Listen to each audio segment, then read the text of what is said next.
Hello good evening दोस्तों, मैं राजवीर योगी Bhaskar coaching classes की इस ऑनलाइन प्लेटफॉर्म पे आप सभी का हार्दिक स्वागत करता हूं। जैसा कि आप सभी को मालूम है, अपन ने क्लॉक यानी घड़ी वाली श्रृंखला स्टार्ट की थी।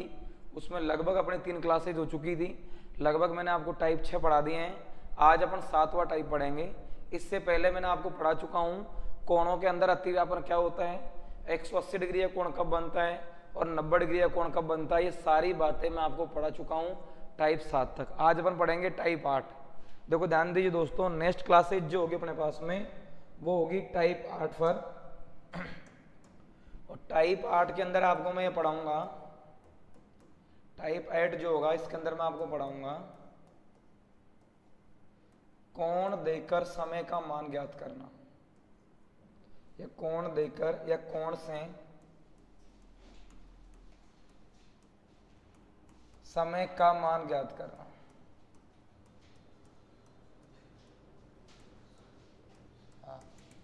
इससे पहले 3 बातें मैं आपको पढ़ा चुका हूं। जैसे मान लो 360 डिग्री का कोण दिया गया होगा तो किस समय के बीच में होगा। अगर मान लो 180 डिग्री का कोण किस किस समय के बीच में होगा, और 90 डिग्री का कोण किसी घंटे में कब कब बनेगा। लेकिन अब बात आएगी, अगर मान लो इन तीनों के अलावा अतिरिक्त होता है तो इन तीनों को मैंने अलग से इसलिए पढ़ा दिया क्योंकि अधिकतर क्वेश्चन जो होते हैं वो इसके अंदर से पूछे जाते हैं। अब इसके अलावा अगर एक्सटर्नल क्वेश्चन आते हैं तो अपन कैसे करेंगे। देखो ध्यान दो बेटा, अगर मान लीजिए कभी आपको पूछ लेता है किसी घड़ी में 30 डिग्री का कोण कब बनता है, यानी मान लो समय दे दिया, मान लो 2 से 4 बजे के बीच में 30 डिग्री का कोण कब बनेगा। या फिर मान लो सर क्वेश्चन आ गया मेरे पास में 60 डिग्री का कोण कब बनेगा। या फिर मान लो क्वेश्चन आ गया 90 डिग्री का कोण कब बनेगा। या फिर मान लो क्वेश्चन आ गया सर 120 डिग्री का कोण कब बनेगा। हाँ, या फिर मान लो सर क्वेश्चन आ गया 150 डिग्री का कोण कब बनेगा। या फिर मान लो क्वेश्चन आ गया सर 180 डिग्री का कोण कब बनेगा। तो इन सब का एक सिंपल सा फंडा होता है। अभी आपको मालूम चलेगा कि अपन ने जो प्लस माइनस 6 किए थे और जो अपन ने प्लस माइनस 3 किए थे वो कहाँ से किए थे, अभी एकदम आपको मालूम चल जाएगा। तो देखो ध्यान दो दोस्तों, आपको क्या करना है, जब भी मान लो सर 30 डिग्री का कोण पूछे ना, तो इस 30 में आपको 30 का डिवीजन लगाना है और भाग कितनी बार गया, एक बार। अब इस आपको एक को लिखना है प्लस माइनस 1। क्या लिखना है, प्लस माइनस 1। क्या लिखना है प्यारे बच्चों, प्लस माइनस 1। आगे फिर देखिए सर, अगर मान लो कोई 60 डिग्री का कोण पूछता है तो आपको वही 30 का भाग लगाना है, 2 बार भाग जाएगा और आपको इसको लिखना है प्लस माइनस 2। अगर कोई आपको 90 डिग्री का कोण पूछे तो भी आपको 30 का भाग लगाना है और भाग कितने बार जाएगा, 3 बार, और प्लस माइनस 3। आपको याद भी होगा जब मैंने आपको लिखवाया था ना घड़ी में 2 सुइयों के मध्य समकोण कब बनेगा, तो आपको याद होगा मैंने आपको वहां पर लिखवाया था प्लस माइनस 3। क्या लिखवाया था, प्लस माइनस 3। तो वो बात आपको ध्यान रखनी है। अब देखो ध्यान दो, 120 का मतलब क्या होगा सर, तो 120 का मतलब भी क्या होगा, बट्टे में 30, ये कैंसिल आउट होगा, 3 का डिवीजन देंगे अपन, 4 बार जाएगा तो कितना होगा, प्लस माइनस का 4। आगे देखिए 150 का मतलब क्या होगा सर, वही 150 बटा हुआ कितना आएगा, 30, और 30 का मतलब कितना, 5 बार जाएगा तो प्लस माइनस के 5। और लास्ट में 180 बटा हुआ अगर मैं 30 करूंगा तो यहाँ पर भी कितना आएगा, यहाँ पर भी भाग जाएगा सर प्लस माइनस में 6।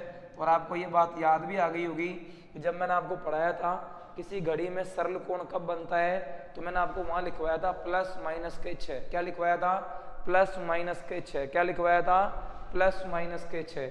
अभी देखिए मैं आपको और बातें समझाऊंगा यहाँ पर, अभी आपको प्रॉपर पूरी बात समझ में आएगी। देखो ध्यान दो बेटा, इससे आगे क्या होगा, अगर मान लो कभी कोई आपको पूछ लेता है कि बताइए 210 डिग्री का कोण कब बनेगा, तो भी आपको क्या करना है, सर इस 210 में अपन भाग लगाएंगे किसका, 30 का, और यहाँ से भाग जाएगा 7 बार।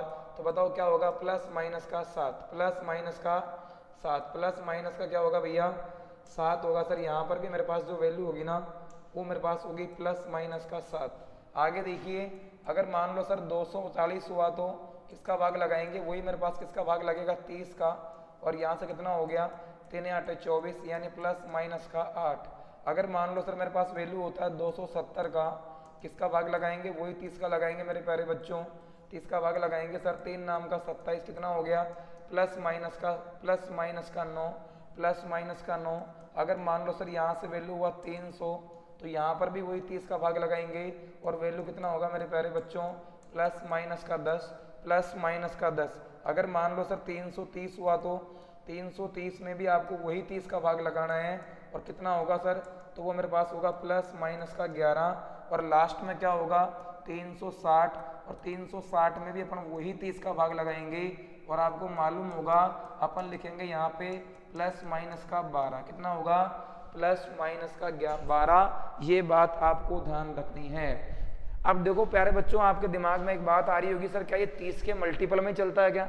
नहीं, बिल्कुल 30 के मल्टीपल में नहीं चलता है। अगर मान लो कभी आपको कोई पूछ ले कि आप मेरे को तो ये बताओ सर 40 डिग्री का कोण कब बनेगा, 40 डिग्री का कोण कब बनेगा, 40 डिग्री का कोण कब बनेगा, तब भी आपको दिमाग एक्स्ट्रा नहीं लगाना है, आपको केवल 30 का भाग लगाना है। 40/30 होगा सर यहाँ पे, और वैल्यू कितना हो गया सर? वैल्यू हो गया प्लस माइनस का 4/3। यानी एक बार 4/3 जोड़ना भी है और एक बार 4/3 घटाना भी है। एक बार 4/3 जोड़ना भी है और एक बार 4/3 घटाना भी है। और देखिए, अगर मान लो सर मेरे पास यहाँ पर 50 डिग्री दिया तो कुछ नहीं करना मेरे प्यारे बच्चों, 50/30 करना है और कितना होगा? तो वो होगा सर प्लस माइनस का 5/3। अगर मान लो सर यहाँ पर 110 डिग्री दे दिया तो तब भी वही बात आएगी, 110/30 करेंगे कितना होगा? 11/3, यानी प्लस माइनस का 11/3। अगर मान लो सर यहाँ पर मेरे पास में 220 दे दिया तो भी वही करेंगे मेरे प्यारे बच्चों, 220/30, ये कैंसिल आउट हो गया, कितना होगा? प्लस माइनस का 22/3। यह आपको ध्यान रखना है। एक बार जोड़ना है और एक बार घटाना है, एक बार जोड़ना है और एक बार घटाना है। ऐसा करने पर क्या होगा? अपन कोण दे करके समय ज्ञात कर सकते हैं, कोण दे करके समय ज्ञात कर सकते हैं। मान लो कभी कोई आपको पूछ ले सर कि बताओ 2 से 3 बजे के बीच में 30 डिग्री का कोण कब बनेगा, तो आपको प्लस माइनस 1 करना है। 2 से 3 बजे के बीच में 60 डिग्री का कोण कब बनेगा, तो आपको प्लस माइनस 2 करना है। 2 से 3 बजे के बीच में 210 डिग्री का कोण कब बनता है, तो प्लस माइनस 7 करना है। कभी पूछ ले आपको 9 से 10 बजे के बीच में 240 डिग्री का कोण कब बनेगा, तो आपको प्लस माइनस 8 करना है। कभी आपको पूछ ले 11 से 12 बजे के बीच में 300 डिग्री का कोण कब बनेगा, तो आपको प्लस माइनस 10 करना है। ये बातें मैं आपको समझाने का प्रयास कर रहा हूँ।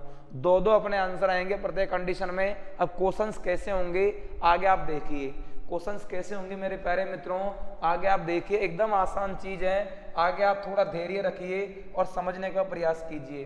थोड़ा सा आप धैर्य रखिए मेरे प्यारे बच्चों और समझने का प्रयास कीजिए। कैसे? देखो ध्यान दो। अगर मान लो क्वेश्चन मेरे पास होता है, क्वेश्चन मेरे पास में होता है कि 2 से 3 बजे के बीच में 60 डिग्री का कोण कब बनेगा। 2 से 3 बजे के बीच में 60 डिग्री का कोण कब बनेगा। अब आपको मालूम है सर 60 डिग्री का मतलब क्या होता है, तो आप बोलोगे सर 30 का भाग लगाएंगे और 60 डिग्री का मतलब होता है प्लस माइनस का 2। 60 डिग्री का मतलब क्या होता है?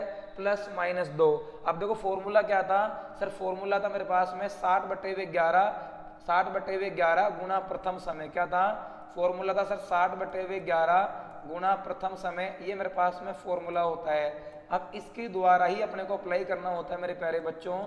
60 सेम का सेम आएगा। अब पहला समय क्या है? 2, तो एक बार तो 2 में 2 जोड़ना कितना हो गया? 4, और वैल्यू कितना हो गया सर मेरे पास में? 6 चौके 24, 240/11, और मैं भाग दूंगा 11 दूना 22। कितना बच गया मेरे पास में? 2 बच गया। कितना बच गया? 2 बच गया। 11 एकम 11 यानी 21 सही 9/11 मिनट। यानी सर मेरा एक आंसर तो क्या आ गया? 2:21 सही 9/11 मिनट। 2:21 सही 9/11 मिनट। लेकिन ये तो केवल प्लस वाला हुआ ना मेरे प्यारे बच्चों। अब देखो सेकंड मेथड क्या होगा सर? वो माइनस वाला होगा। 60/11 सेम का सेम है। बताओ पहले समय का मान कितना था मेरे पास में? 2।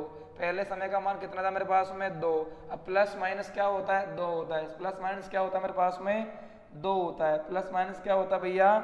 2 होता है। तो प्लस माइनस 2 करके आप इस चीज को यहाँ से आगे बढ़ा सकते हो। अगर 2 से 3 बच्चे के बीच में अगर कोण बनाएंगे यहाँ से, तो बताओ 2 में से 2 कितना बच गया मेरे पास में? 0 बच गया है। 0 का मतलब यहाँ पर 60 का 60 रहेगा। 60/11 कितना होगा मेरे पास में? 11 पंजे 55, 5 सही 5/11 के द्वारा इस चीज को अपन यहाँ पर सोल्व आउट कर सकते हैं। क्या कर सकते हैं मेरे दोस्तों? सोल्व आउट कर सकते हैं। आगे ध्यान दो, अगली कंडीशन क्या है सर? अगली कंडीशन मेरे पास में क्या देखो और समझिए। अगर मान लो क्वेश्चन मेरे पास में आता है कि 7 से 8 बजे के बीच, 7 से 8 बजे के बीच में अगर मान लो मेरे पास क्वेश्चन आता है कि आप मेरे को ये बताइए यहाँ पर 120 डिग्री का कोण कब बनेगा। अब देखो 120 का मतलब क्या होता है, 120 का मतलब होता है सर मेरे पास में 120 बटा हुआ 30 यानी 3 चौके 12, तो कितना होगा प्लस माइनस का 4, क्या होगा प्लस माइनस का 4। एक बार जोड़ेंगे एक बार घटाएंगे, दोनों चीजें होगी सर, तो क्या होगा 60 बटा हुआ 11, पहला समय कितना था 7, 7 में जोड़ोगे 4 कितना होगा 11, 11 से 11 कैंसिल आउट हो गया, तो मेरे पास बचा कितना ओनली 60 मिनट। और 60 मिनट का मतलब क्या होता है, 60 मिनट का मतलब होता है सर 7:60, और इसको लिख सकता हूँ मैं फिक्स 8 बजे। क्या लिख सकता हूँ मैं, फिक्स 8 बजे जो होगा घड़ी में 240 डिग्री का, सॉरी 120 डिग्री का क्या बन जाएगा, कोण बन जाएगा। एक होगा सर माइनस वाला, तो 60/11 होगा, 60/11 होगा, 7 में से घटाएंगे 4, कितना बचेगा मेरे प्यारे बच्चों 3 बचेगा। अब कितना हो गया मेरे पास में 180 बटे में कितना होगा 11, 11 ही कम 11 करेंगे सर, कितना बच गया मेरे पास 7, 11 छके 66 करेंगे, अब कितना बच गया 4, 17 सही 4/11 यानी 7:17 सही 4/11 पर भी घड़ी की दोनों सुइयों के बीच में 120 डिग्री का कोण बनेगा। ये बात आपको ध्यान रखनी है, उम्मीद करता हूँ आप मेरी बात समझ पा रहे होंगे। और देखिए अगर मान लो मेरे प्यारे बच्चों क्वेश्चन मेरे पास होता है, क्वेश्चन मेरे पास होता है सर 8 से 9 बजे के बीच, 8 से 9 बजे के बीच में, 8 से 9 बजे के बीच में आपको ये बताना है कि घड़ी के अंदर 60 डिग्री का कोण कब बनेगा। अब बताओ 60 डिग्री का मतलब क्या होता है, तो वो होता है सर 60 बटा हुआ 30 भाग 2 बार जाएगा, इसको लिखूंगा मैं प्लस माइनस का 2, प्लस माइनस का 2। एक बार अपन प्लस 2 कर देंगे मेरे प्यारे बच्चों, एक बार माइनस 2 कर देंगे सर। अब 60 बटा हुआ 11 हो गया है, अगर प्लस 2 करेंगे 8 और 2 10 होगा, 600/11 होंगे सर, 11 पंजे 55 हो गया मेरे पास में। अब कितना बच गया भाई 5 बच गया, 11 चौके 44 हो गए, 54 सही 6/11 हो गया सर, तो आंसर हो गया 8:54 सही 6/11। ये बात आप समझ रहे होंगे। और अगला क्या है सर, अगर मैं -3 करूंगा ना तो 60/11 सेम का सेम आएगा, 8 में से 2 घटाओ कितना बचेगा 6 बचेगा सर, 360/11 करेंगे तो 11 तिया 33 होगा, फिर 3 बचेगा, 11 दूना 22 होगा, 32 सही 8/11। और मैं इसको लिख दूंगा सर 8:32 सही 8/11। ये अपना आंसर आने की संभावना रहती है। तो उम्मीद करता हूँ सभी मेरे प्यारे बालक समझ गए होंगे। एक बार क्या करना है सर प्लस करना है, एक बार क्या करना है माइनस करना है, एक बार क्या करना है दोस्तों प्लस करना है, एक बार क्या करना है माइनस करना है। ये बात आपको ध्यान रखनी है, आप लोग ये बात समझ रहे होंगे। चलिए एक क्वेश्चन मैं आपको और डाल देता हूँ यहाँ पे, अगला क्वेश्चन अपन और देख लेते हैं मेरे दोस्तों। मान लो सर क्वेश्चन आता है मेरे पास में, क्वेश्चन आता है मेरे पास में यहाँ से 5 से 6 बजे के बीच, 5 से 6 बजे के बीच नया क्वेश्चन है मेरे पास में कि सर 5 से 6 बजे के बीच में, 5 से 6 बजे के बीच आप तो मेरे को ये बताइए कि 50 डिग्री का कोण कब बनेगा। अब आप मेरे को ये बताओ बेटा 50 का मतलब क्या होगा, सर वो होगा 50/30 यानी प्लस माइनस के 5/3। एक बार 5/3 जोड़ना भी है, एक बार 5/3 घटाना भी है। अब देखो एक बार तो मैं यहाँ प्लस कर रहा हूँ, एक बार माइनस कर रहा हूँ सर, 60/11 सेम का सेम होगा। अगर मैं यहाँ पर 5/3 जोड़ूंगा प्रथम समय में, 60/11 पहला समय 5 के बराबर था, और मैं जोड़ूंगा सर यहाँ से कितना हो गया 5/3, 5/3 अपन इसको इसके अंदर जोड़ देंगे भैया ना।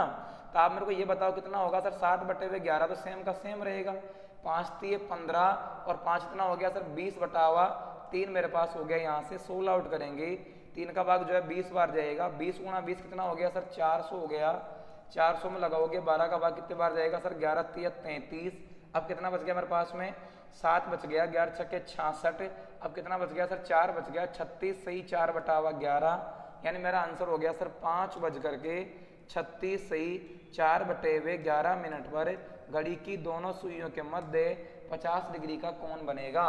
और माइनस करेंगे तो क्या होगा सर, अगर माइनस करेंगे तो क्या होगा, वही सर 60/11 होगा, पहले समय का मान 5 था और अपन कर देंगे माइनस के 5/3। आगे करोगे सर 60/11 सेम का सेम आएगा, 5 3 15 करेंगे, 15 में से 5 घटाओगे ओनली 10 बचेगा, 10/3 होंगे प्यारे मित्रों, 3 का भाग 20 बार चला गया और कितना हो गया 200/11 भाग लगाएंगे अपन 11 एकम 11 होगा। अब कितना बच गया 9, 11 8 88 होगा मेरे पास में।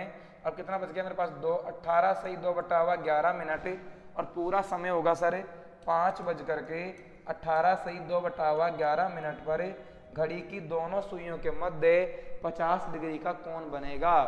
तो उम्मीद करता हूँ आप सभी बालक मेरी ये बात समझ गए होंगे कि कब तो अपने को जोड़ना होता है और कब अपने को घटाना होता है और प्रत्येक के अंदर आपको 30 का भाग लगाना है। जो भी एंगल आपको पूछे ना, 40 डिग्री का एंगल पूछेगा सर 4/3 आएगा, 50 डिग्री का पूछेगा 5/3 आएगा, 60 डिग्री का पूछा केवल +-2 करना पड़ेगा। तो आप प्लस करके और माइनस करके आप ये बात समझ सकते हैं। तो उम्मीद कर रहा हूँ आप सभी लोग मेरी बात समझ गए होंगे, आप सभी लोग मेरी बातें समझ गए होंगे। क्लियर है मेरे दोस्तों? चलिए अगला टाइप देखिए। अगला टाइप जो होगा वो मेरे पास में होगा टाइप 9। नेक्स्ट टाइप जो होगा ना मेरे मित्रों वो मेरे पास रहेगा सर टाइप 9। देखो टाइप 9 क्या होता है दोस्तों, टाइप 9। हाँ, अब तक अपन ने जो पढ़ा था ना, अब तक अपन ने जो पढ़ा था ना वो तो ये पढ़ा था सर, अब तक अपन ने ये पढ़ा है कि समय से कोण कैसे निकालते हैं और कोण से समय कैसे निकालते हैं। अब पढ़ेंगे अपन दर्पण प्रतिबिंब। क्या पढ़ेंगे मेरे दोस्तों? दर्पण प्रतिबिंब, यानी घड़ी का दर्पण प्रतिबिंब अपन यहां पर पढ़ेंगे। दर्पण प्रतिबिंब यानी कि मिरर इमेज, दर्पण प्रतिबिंब यानी कि मिरर इमेज।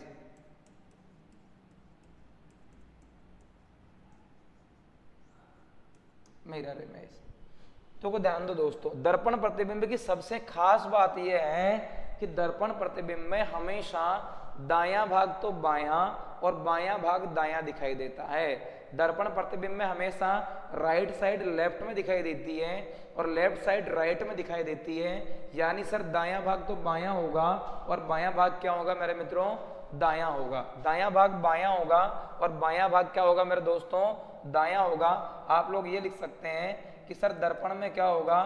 दर्पण में दायां भाग बायां, दर्पण में दायां भाग बायां एंड बायां भाग दायां। दर्पण में दायां भाग बायां एंड बायां भाग दायां दिखाई देता है। ये बात आपको ध्यान रखनी है। यानी कभी भी आप देखोगे ना दर्पण में तो जो राइट होगा वो तो सर लेफ्ट दिखाई देगा और जो लेफ्ट होगा ना वो राइट दिखाई देगा। ये बात आपको ध्यान रखना है। और समझिए, अगर मान लो मेरे दोस्तों, अगर कभी ऐसा होता है ना कि मान लो सर यहाँ पर R लिखा हुआ है और अगर मैं यहाँ पर दर्पण को दर्शाऊंगा, मान लो ये मेरे पास में दर्पण है तो इसमें R का दायां भाग बायां और बायां भाग दायां दिखाई देगा। यानी R जो होगा ना सर वो अब इस प्रकार दिखाई देगा। R जो होगा ना वो इस प्रकार दिखाई देगा। और समझिए, अगर मान लो सर अपन B लिखते हैं, ये B है मेरे प्यारे मित्रों, और अगर मान लो यहाँ पर मैं दर्पण को दर्शाऊंगा ना तो सर दर्पण का दायां भाग बायां और बायां भाग दायां दिखाई देगा। यानी ये B है ना अब मेरे पास में इस प्रकार दिखाई देगा। ये बात आपको प्रॉपरली ध्यान रखनी है। मैं फिर बोल रहा हूं कि दर्पण में दायां भाग बायां और बायां भाग दायां दिखाई देता है। इसका मतलब क्या होगा? इसका मतलब ये है सर घड़ी का भी दायां भाग बायां और बायां भाग दायां दिखाई देगा।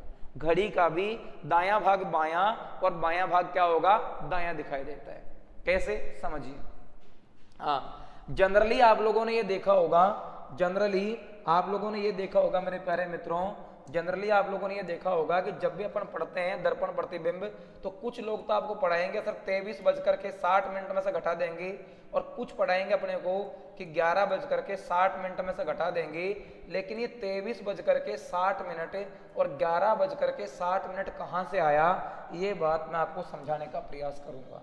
ये 23:60 और 11:60 कहाँ से आया तो ये बात मैं आपको समझाने का प्रयास करूंगा। अब देखो, ध्यान दो दोस्तों, देखो ये मेरे पास में एक घड़ी है और घड़ी में यहाँ पर कितने बजे होते हैं? 12, यहाँ पर कितने बजे होते हैं? 6, यहाँ पर कितने होते हैं मेरे प्यारे मित्रों? 3, और यहाँ पर कितने होते हैं मेरे पास में?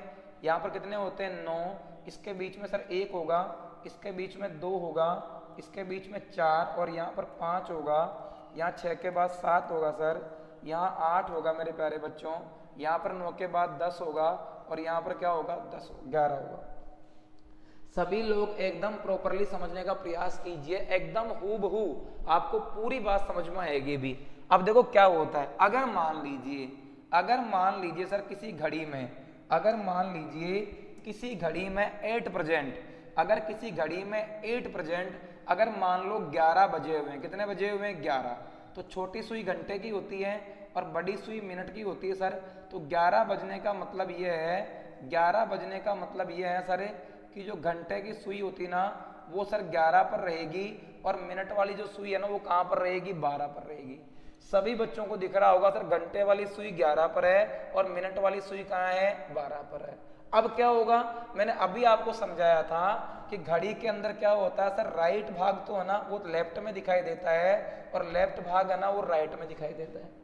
यानी अगर इस घड़ी का मैं दर्पण प्रतिबिंब निकालूंगा ना तो क्या होगा, ये 11 वाली सुई उठकर कहाँ चली जाएगी सर, 1 के ऊपर चली जाएगी।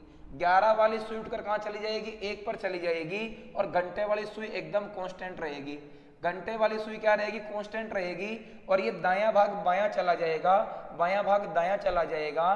तो जो सुई 11 पर थी वो कहां पर आ गई, 1 पर आ गई। यानी सर दर्पण प्रतिबिंब में जो 11 होता है ना इसका प्रतिबिंब 1 दिखाई देता है। 11 क्या दिखाई देता है, 1 दिखाई देता है। अगर घड़ी में फिक्स 11 बजे होंगे, अगर उसको आप दर्पण में देखोगे तो वो पूरा 1 दिखाई देगा। अभी आपको मैं पूरी बात समझाने का प्रयास करूंगा कि वो 11:60 कहां से आया था और वो 23:60 कहां से आया था, समझिए। और समझिए दोस्तों, अगर मान लो सर ये घंटे वाली सुई यहाँ पर किस पर होती, 10 पर होती ना, तो फिर ये मेरे पास में 2 पर चली जाती। यानी सर 10 पर होती ना तो सुई कहां पर पहुंच जाती, 2 पर पहुंच जाती। अगर मान लो सर ये मेरे पास घंटे वाली सुई 3 पर होती ना, तो मैंने बोला ना कि दायां भाग बायां होगा और बायां भाग क्या होगा, दायां होगा। अगर ये सुई 9 पर होती ना तो ये सुई कहां पर पहुंच जाती, 3 पर पहुंच जाती। दायां भाग बायां, बायां भाग दायां होगा। अगर मान लो सर ये सुई 8 पर होती ना तो ये सुई कहां पर पहुंच जाती, सर ये सुई बिल्कुल 4 पर पहुंच जाती। अगर ये सुई मेरे पास में 7 पर होती मेरे प्यारे बच्चों तो कहां पर पहुंचती सर, तो सर ये मेरे पास में 5 पर पहुंच जाती। अगर मान लो ये सुई 6 पर रहती तो फिर ये सुई एकदम कांस्टेंट रहती मेरे प्यारे बच्चों और ये सुई 6 की जगह 6 पर रहती। क्या सबकी बात समझ में आएगी? दायां भाग बायां और बायां भाग दायां होगा, दायां भाग बायां और बायां भाग क्या होगा, दायां होगा। अब कहीं ना कहीं आप मेरी एक बात समझ पा रहे होंगे यहाँ पर। आप मेरे को ये बताओ इस 11 का, आप मेरे को इतना बताओ बस, क्या इस 11 का और 1 का सम बेटा 12 हो रहा है क्या?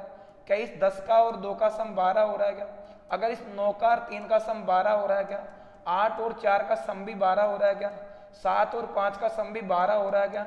और 6 और 6 का सम भी कितना हो रहा है, 12 हो रहा है। इसका मतलब सर इन दोनों डिजिट्स का अपोजिट डिजिट्स का सम क्या हो रहा है, 12 हो रहा है। अगर 12 हो रहा है इसका मतलब ये होगा सर कि जब भी अपन घड़ी का दर्पण प्रतिबिंब निकालेंगे तो अपन 12 बजे में से घटा देंगे। काय में से घटा देंगे, 12 बजे में से घटा देंगे। अगर 12 बजकर घटाएंगे बेटा, 12 बजे में से अगर मैं घटाऊंगा इसका मतलब ये होगा जब भी मेरे को दर्पण प्रतिबिंब निकालना होगा तो समय निकालने के लिए मैं उसको किस में से घटा दूंगा, 12 में से घटा दूंगा। फॉर एग्जाम्पल कैसे, समझिए। अभी मैं आपको और समझा दूंगा, ये बात आपका समझ में आएगी कि 10 का प्रतिबिंब क्या होगा, 2 होगा। 9 बजे का प्रतिबिंब क्या होगा, 3 बजे होगा। 8 बजे का प्रतिबिंब क्या होगा, 4 बजे होगा। 7 का 5 बजे होगा और 6 का 6 बजे होगा। अब ये बात मैं आपको एग्जाम्पल के द्वारा और समझा देता हूं। अब मैं आपको यहां पर इतना बताना चाह रहा हूं कि अगर आपको दर्पण प्रतिबिंब चाहिए, अगर आपको दर्पण प्रतिबिंब चाहिए तो आपको 12 बजे में से वास्तविक समय घटाना पड़ेगा। और अगर आपको वास्तविक समय चाहिए तो आपको इसी 12 बजे में से दर्पण प्रतिबिंब घटाना पड़ेगा। बस इतनी बात मैंने आपको समझाई है, केवल 12 बजे में से। कैसे, समझिए। अब अपन इसके कुछ एग्जाम्पल ले लेते हैं। कैसे, देखो ध्यान दो मेरे प्यारे बच्चों, ध्यान दीजिए। अभी मैंने आपको बताया यहां पर कि मान लो क्वेश्चन यूं होता है कि बताइए फिक्स 4 बजे हैं। अब इस 4 बजे का आप मेरे को यह बताइए कि दर्पण प्रतिबिंब क्या होगा। तो आप बोलोगे सर आपने बोला था कि 12 में से घटाना है, तो बिल्कुल मैं घटा दूंगा 12 में से। फिक्स 4 बजे का तो कितना होगा, तो होगा सर मेरे पास में 8 बजे। और आपको याद भी होगा अभी कुछ समय पहले ही मैंने आपको बताया है कि जो मेरे पास में 4 बजे हैं उसका दर्पण प्रतिबिंब क्या होगा 8 होगा और 8 का क्या होगा 4 होगा। तो आप समझ सकते हो कि सर दर्पण प्रतिबिंब किस प्रकार आता है। और देखिए अगर मान लो मेरे प्यारे बच्चों यहाँ पर होता है कि सर आप मेरे को ये बताओ इस 11 बजे हैं इसका दर्पण प्रतिबिंब क्या होगा। तो आप बोलोगे सर कुछ भी नहीं है अपने को 12 में से घटाना। बिल्कुल 12 में से घटाएंगे 11 बजे तो क्या होगा मेरे प्यारे मित्रों 1 बजे। कितना होगा 1 बजे।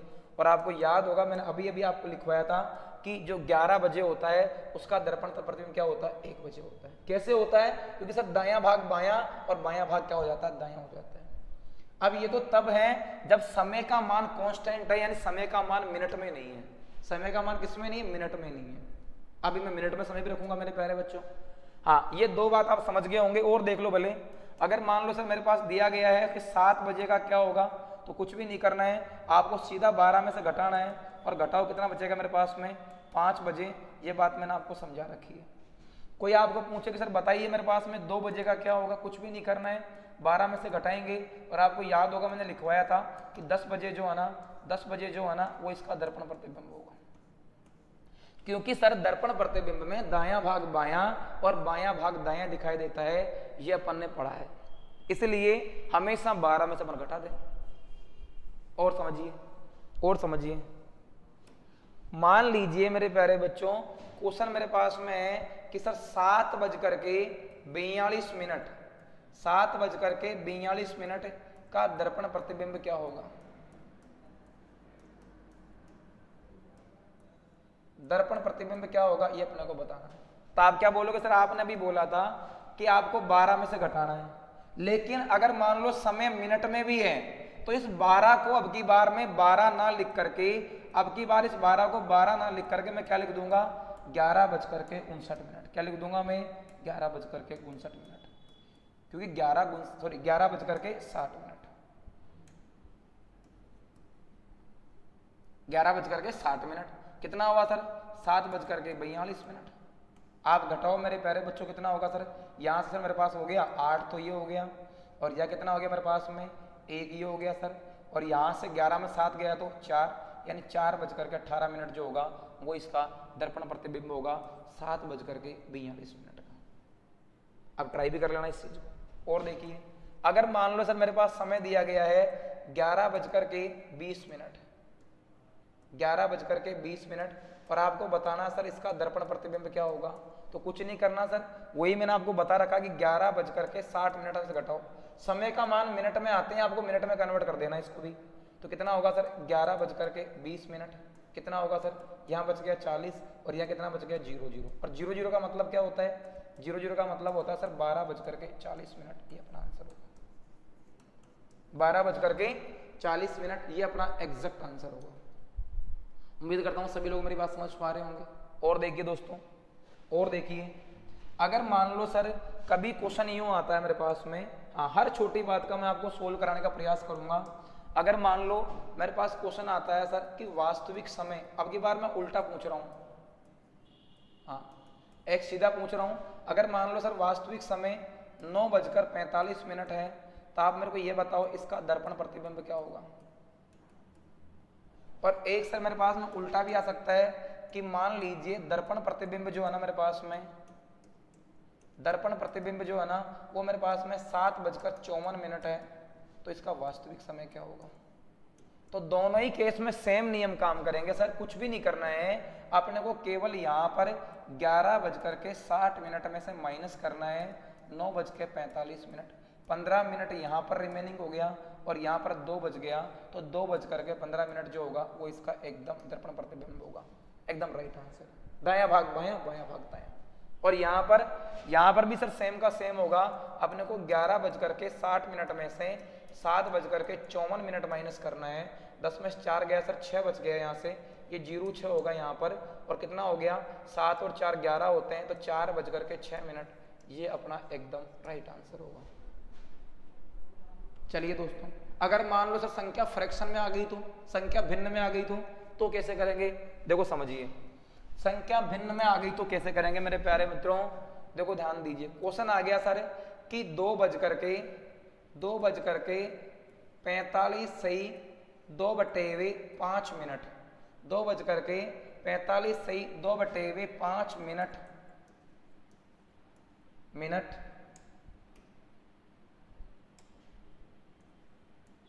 का दर्पण प्रतिबिंब क्या होगा?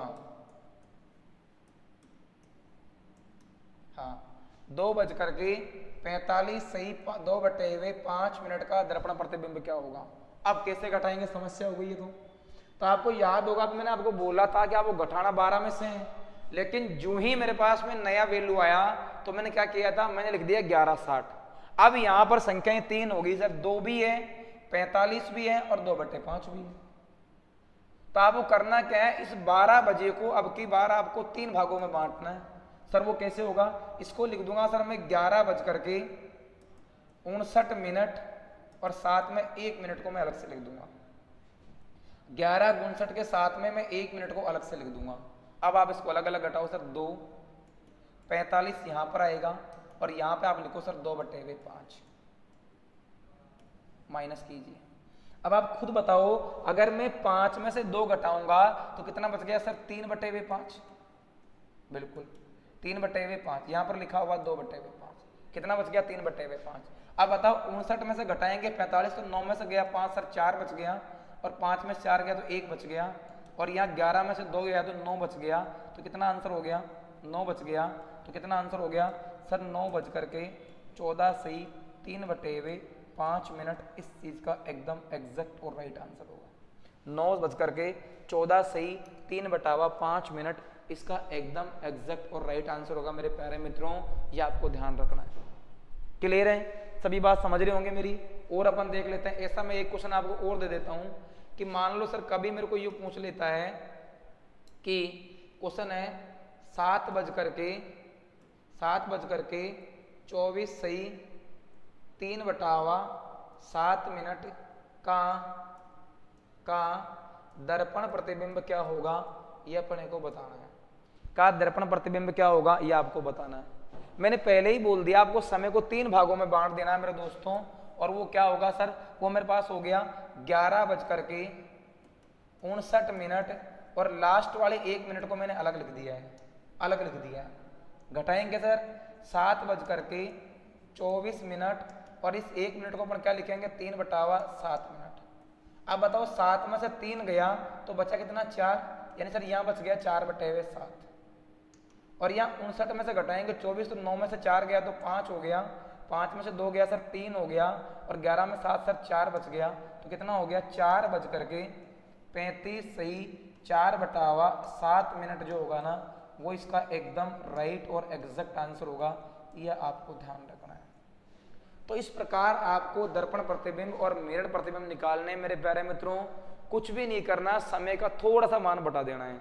अच्छा, मैंने आपको यह भी समझाने का प्रयास किया है कि ये 1160 या ये 11:59 कैसे आया, कहां से आया, इन चीजों को अपन ने समझने का प्रयास किया है।